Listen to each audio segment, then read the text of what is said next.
Welcome mga kasi-anime Halin at ating balikan ang episode 2 ng Sakamoto Days matapos ang mainit na laban ni Taro Sakamoto sa unang episode.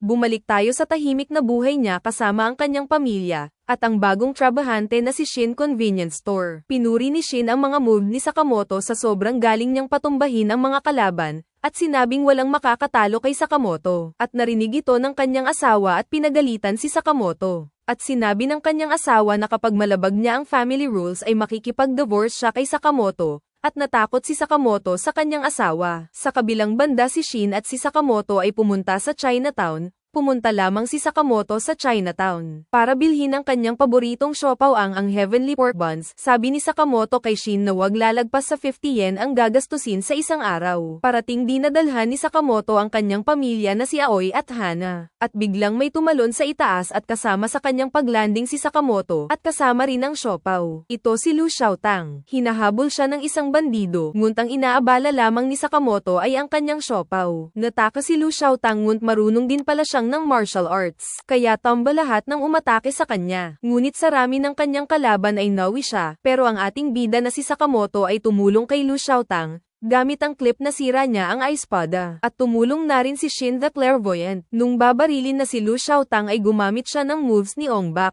Tumakbo sila sa Sakamoto, at binuhat na si Lu Xiaotang. May nagdola pala ng tauhan kay Lu Xiaotang isang cheerleader si Dance Hokai. Pinatay pala ni Dance Hokai ang buong pamel ni Lu. Biglang pinugutan ng ulo ng dalawang magkapatid isang long hair at isang kalbo. At nagpatulong si Dance Hokai sa dalawang magkapatid para hulihin si Lu Xiaotang. Habang tumatakbo sila sa mga gusali na laman ni Shin, na isa palang anak si Lu Xiaotang ng isang mafia kaya pala hinahabol siya. At isang bagay lamang ang kailanagan nila kay Lu ang susi sa kayamanan. Bumalik ang nakaraan ni Lu sa kanyang pamilya at pinotrektahan nila ang susi at binigay kay Lu. Nung paalis na si Lu tinanong ni Sakamoto kung marunong ba siyang maggawa ng siopaw at alam ni Lu gumawa gamit ang family recipe. At biglang nakatanggap si Sakamoto ng isang malakas na sipa at napunta siya sa building. Dumating pala ang magkapatid na long hair at kalbo. Sina Sunhee at Bako ang twin na assassins. Papatayin nila lahat basta't may kapalit na pera.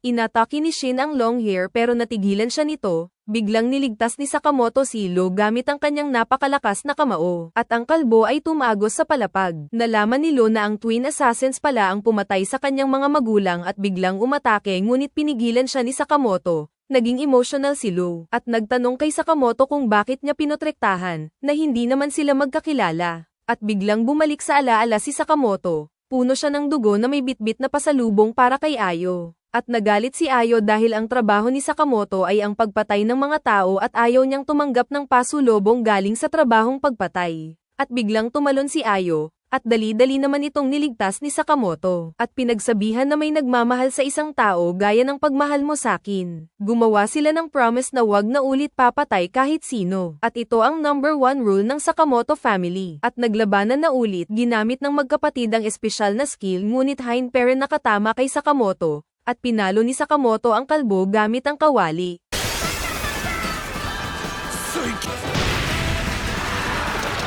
At tinalo nila ang dalawang magkapatid. Sa kabilang banda si Dance Hokai ay nasa harap ng bahay nila Lu at dumating sila Shin na dala ang long hair at kalbo at gustong humigante si Lu kay Dance Hokai pero naawa siya nito at binugbog lang.